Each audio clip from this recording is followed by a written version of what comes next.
कंधे से कंधा मिलाकर चलने वाली मेरी बहन मीना परमार जी जो महामंत्री हैं, तमाम मेरी बहनें, सम्मानित नेतागण, मैं ज्यादा समय नहीं लूंगी क्योंकि बहुत सारे वक्ता बैठे हैं और मेरी दोनों बहनें और हमारे सभी सांगवान जी, स्वामी सांगवान जी, मैं ज्यादा बीच में आपके ना रहते हुए तमाम मीडिया के साथी थे। हमारे बीच में महिलाओं की प्रेरणा, महिलाओं का आदर्श और सबसे बड़ी पंचायत में जो फैसले करती है श्रीमती सुधा यादव जी आपके बीच में आ रही है। ये हमारी हरियाणा की तमाम जनता का सबसे बड़ी समिति में उनको हरियाणा से लिया। ये हमारे गौरव की बात है। ये एक बार सिर्फ बहुत ही सम्मानित तो हमारे बीच में आएंगे हमारे प्रदेश अध्यक्ष, हमारे प्रभारी विप्लव देव जी, हमारे आगे बढ़े, कैसे आगे चले, एक साथ लेके चलते हैं और हमेशा एक ही बात करते हैं कि हमारा डिपॉजिट क्या है, हमने कितने लोग जोड़े हैं। जिस तरीके की सरकार है नरेंद्र मोदी जी ने सबसे पहले महिलाओं की आयुष्मान भारत है और हरियाणा के मुख्यमंत्री और कृषि क्या स्कीम लानी है, इनका आर्थिक, सामाजिक और राजनीतिक स्तर कैसे बढ़े, ऐसी चिंता हमारे माननीय जयप्रकाश बाला कार्पेट एडवोकेट पेशे से बात होती है और सारी बहनों से होती है और मंत्री जी की मंत्रणा होती है या चर्चा कहीं भी चलती है, तो मैं गर्वान्वित होती हूँ इस बात के कि हम ग्रामीण पृष्ठभूमि से जुड़े हुए लोग हैं और सच्चे हृदय से भाषा दलाल जी का मैं कोटि कोटि अभिनंदन करती हूँ, अभिवादन करती हूँ।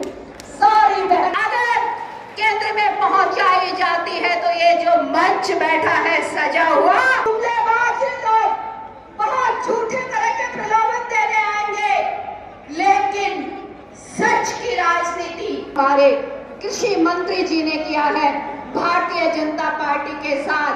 जो कुछ लोग का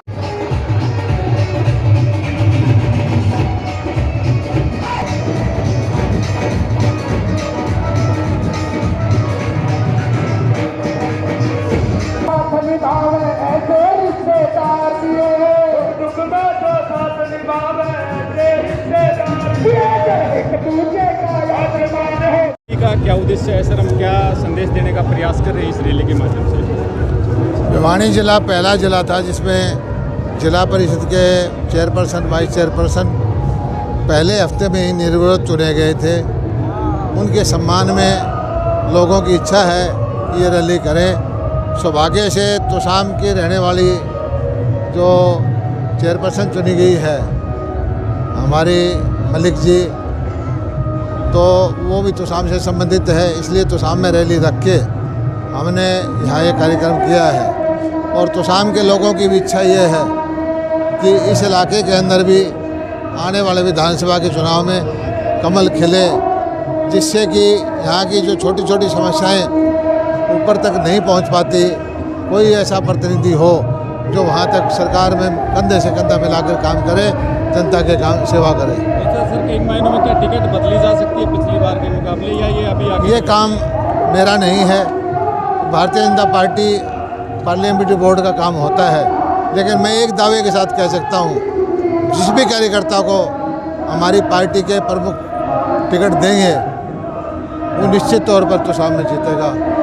सर भिवानी में जैसे ये अभी जिस तरह जनप्रतिनिधियों की बात आती है, उनको पावर्स दिए जाने के, अलग अलग जगह पे प्रोटेस्ट भी जनप्रतिनिधि करे, तो उनकी पावर्स को लेकर के आपका हमने जो है पंचायतों का सशक्तिकरण किया है। जिला परिषद हो, पंचायत हो, ब्लॉक समिति हो या शहरी सरकार हो, उनका सरकार का हस्तक्षेप को कम किया है। अपने फैसले करने का अधिकार उनको दिया है और उसके परिणाम सुखद आएंगे कि हम जो उनका हक है सरकार का उनको दे देंगे। कौन सी योजनाएं करनी है उसको वही करें, वही फैसला लें। सर पंचायतों के अधिकार बढ़ाने को लेकर के क्या कोई पंचायतों के अधिकार बढ़ाए हैं और भी अधिकार बढ़ाएंगे। और जिला परिषद के चेयरपर्सन को तो हमने अधिकारियों की ACR का अधिकार भी दिया है। धन्यवाद सर, थैंक यू। दूसरी सरकार है तब किस 1000 में महिला की संख्या 871 होती थी, 80871 होती थी, जो कि हमारे सरकार आने के बाद वो जाके 913 में पहुंचा, माने प्रति 1000 में प्राय 50 बड़े हैं महिला। ये हरियाणा के सरकार ने करके दिखाया, छोटी बात नहीं है, ये छोटी बात नहीं है। ये दर्शाता है हरियाणा सरकार की नीयत को दर्शाती है, जो ये सरकार बहनों का भी सरकार है, ये महिला का भी सरकार है और ये बेटाओं का भी सरकार है, बुजुर्ग का सरकार है, सबका विकास, सबका विश्वास का सरकार है और सबको लेके चलने वाला सरकार है। इन दोनों ने लगे हुए हैं। मैं इस मैदान से मेरे जाट मित्रों को बोलना चाहता हूं, मैं कहता हूं इन दोनों को बोलिए, इन दोनों के सिवाय दूसरा कोई गरीब गांव का कोई जाट को मुख्यमंत्री का कैंडिडेट बनाएगा क्या? उनको पूछना चाहिए क्यों आप दोनों हैं, क्यों आगे जाएंगे? आप दोनों के जाट है, यहाँ जो बैठे वो लोग जाट नहीं है, जेपी दलाल जी जाट नहीं है, कि इन दोनों को क्यों लेके जाना है? बाप बेटे को सरकार क्यों देना है? हिम्मत हो तो आके बोलिए। जब किसी गांव का कोई भी किसान जाट को आगे लेके चलेंगे, ये हिम्मत बाप बेटे में नहीं है। अपना दुकान चलाने के लिए राहुल गांधी ने घोषणा कर दिया, दुकान चलाने के लिए आए हैं, दुकान चलाने के लिए पूरे हरियाणा में इस तरीके से राजनीति कर रहा है। किंतु भारतीय जनता पार्टी नरेंद्र भाई मोदी के नेतृत्व में इस तरीके के राजनीति नहीं करता, हम विकास की राजनीति करते हैं और हरियाणा विकास में सबसे आगे चल रहा है और विकास को रोकने का काम हरियाणा में समय समय में किसी ने किया है?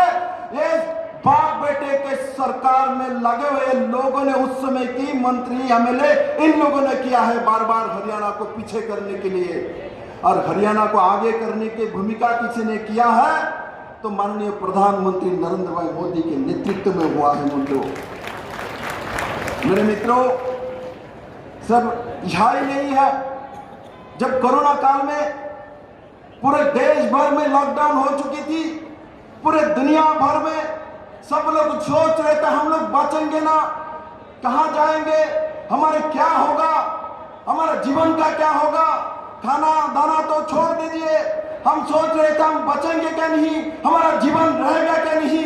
तब वो ये कांग्रेस कहाँ थे, तब राहुल गांधी कहाँ थे, तब विरोधी पार्टी कहाँ थे, तब तो मोदी जी थे। मोदी जी ने मुफ्त सबको टीकाकरण करके जान दिया है। पूरे भारतवर्ष को 130 करोड़ आबादी का देश है। सब तरीके से देखते हैं क्योंकि लोकसभा और विधानसभा। देखिए, कमल यहाँ भी खिला है, कमल झज्जर में भी खिला है, कमल रोहतक में भी खिला है, कमल सोनीपत में भी खिला है। सारे हरियाणा में ही आप देखोगे कमल ही कमल आपको खिलाए दिखाई दे रहा है। और उस नाते से लोगों का भारतीय जनता पार्टी की स्वीकार्यता बढ़ रही है, भारतीय जनता पार्टी के लोगों के प्रति लोगों का आशीर्वाद बढ़ रहा है। मैं आपके सामने एक नया समाचार देना चाहता हूँ। 29 जनवरी को अमित शाह जी की एक रैली गोहाना में होगी। उसका संयोजक हमने वहाँ के स्थानीय सांसद रमेश कौशिक जी को बनाया है और पार्टी की तरफ से कोऑर्डिनेशन देखने का काम हमारे महामंत्री मोहन लाल जी कौशिक को दिया है। इसके साथ ही हरियाणा में 3 स्थानों पर हम रविदास जयंती मनाएंगे। स्टेट लेवल का कार्यक्रम होगा। एक कार्यक्रम नरवाना में होगा, उसका दायित्व कृष्णलाल पवार जी और सुनीता दुग्गल जी को दिया है और संगठन का कोऑर्डिनेशन का काम वेदपाल जी को दिया है। एक कार्यक्रम यमुनानगर में होगा जिसका रतनलाल जी कटारिया जी को कन्वीनर बनाया है, संयोजक बनाया है और बलवंत सिंह जी एक्स एमएलए को उसका को कन्वीनर बनाया है। और ये रैली जो रविदास जयंती पर ये कार्यक्रम जो है यमुनानगर में संपन्न होने वाला है। संगठन का जो कोऑर्डिनेशन का दायित्व है पवन सैनी जी हमारे महामंत्री उनको दिया।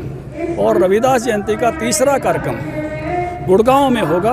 डॉक्टर बनवारी लाल जी उसके कन्वीनर संयोजक होंगे और सत्य प्रकाश जरावता जी उसके को कन्वीनर होंगे। संगठन का कोऑर्डिनेशन JL शर्मा जी को दिया है और ये तीनों कार्यक्रम 3 फरवरी को होंगे। रविदास जयंती पूरे धूमधाम से मनाई जाएगी। चल रही है कि मंत्रिमंडल विस्तार होगा, नए चेहरों को जगह दी जाएगी, ऐसा अभी जो होना था यहाँ हो गया है। चलिए, के मामले में कांग्रेस सांसद की महापंचायत आयोजित की जा रही है तो उसको खाप के द्वारा महापंचायत जो है वो आयोजित की जा रही है। वो सब एक ही बात पर की जा रही है कि बेटी को न्याय मिले। वहाँ सबका विचार यही है कि जो एक एफआईआर हुई है वो लड़की उस इलाके की है, सुरेती वो फतेहपुरी गांव की है, और इसलिए वहाँ सीएम साहब से भी उसी खाप के प्रतिनिधियों ने मिलकर ये आग्रह किया था कि बेटी को न्याय मिले।